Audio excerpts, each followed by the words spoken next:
Mu gihe umuryango w'umwe nyarwanda w'abafite ubumuga bwo kutabona ukomeje gufasha abanyarwanda bafite ubumuga bwo kutabona mu kwiteza imbere ndetse no kwiga, ubuyobozi bw'uyu muryango buratangaza ko bugifite imbogamizi mu myigishirize y'abafite ubumuga bwo kutabona, ahanini bitewe n'ubushobozi buke bwo guhemba abarimu ndetse no kongera inyubako z'ikigo cyigisha imyuga cya Masaka.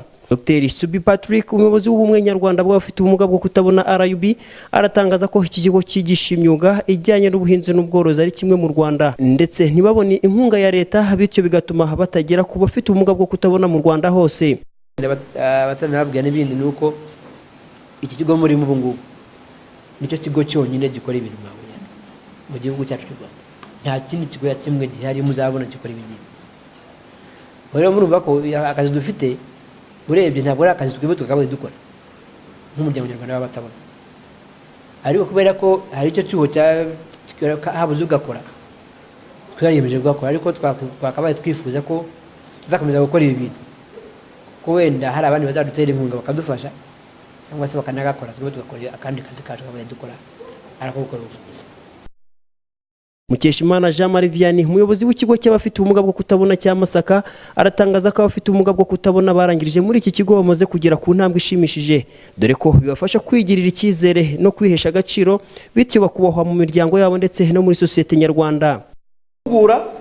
Icyiciro cya mbere kiragenda, baragenda bageze iwabo, dusubiye kujya kubasura dusanga ahubwo ni bene ba bantu icyo babuze babonye, bashyizeho umuhate, barimo baragera mu buyobozi, barahinga, kujya gusura urugo, ababyeyi bagatangara bakavuga batari ko murarema mukora ibiki, tukavuga atari ko n'ubundi nuko utari uzi ko ashobora gukora, ahubwo yarakoraga.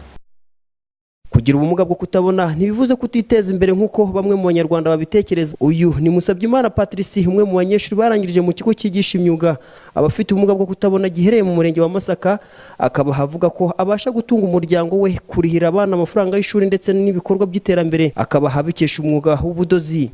Ikibazo cyo kutabona n'ubundi narishe ku famille, mfite abana benshi tubana, ariko wenda mutarambaza byinshi nta wanjye urimo, nabona reraga ntabwo bancitseho kubera icyo kibazo, ahubwo bamwe bagiye bakura bagashaka bakagenda, ariko hakaza n'abandi, n'ubu turacyari kumwe, turabana rero kandi tubayeho, benshi ntabwo bakora n'ijye nkora n'undi umwe, ariko turabatunze kandi ubuzima buracyakomeza, nta nzu tugira, turacumbitse, turakodesha, ubundi turayishyura. Urumva mu gihe cya mbere byaragoranye kuko uwo tubana yakoraga wenyine, aza kugenda, noneho bamwe bagenda bamukurikirana bakagenda bakura.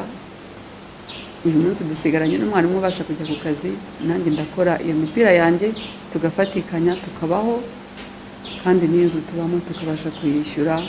Niba nkeneye kujya ahantu nkibonera tike yo kujyayo, urumva ari ibyo. Ishuri ry'abafite ubumuga bwo kutabona rya Masaka ryatangiye mu mwaka wa 2000, rikaba ryibanda mu myuga y'ubuhinzi n'ubworozi. Gusa iki kigo ntikiremererwa gukora nk'ibindi bigo byigisha imyuga, ari nayo mpamvu ubuyobozi bwa RUB busaba ikigo cy'ubumenyi ngiro WDA kubaha ibyemezo ndetse na leta igakomeza kubafasha ndetse no kubatera inkunga.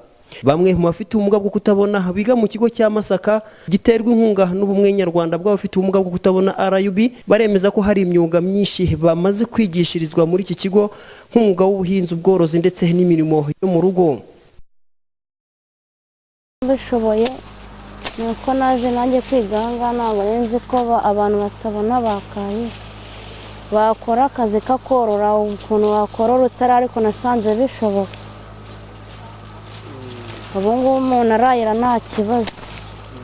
Turabona turakuze kuko abana bo bashobora gukomeza amashuri, cyane cyane bidufasha mu buzima bwo mu rugo ni nk'ibintu bijyanye n'ubuhinzi n'ubworozi, kwiteza imbere muri ibyo ngibyo, kuko tuba dufite ubworozi noneho mu buryo bwimbitse, kuko dufite abarimu babishoboye, bikaba byateza n'imbere n'akarere n'umurenge dutuyemo n'abandi baturage, bikaba byagiraho umusaruro mwiza.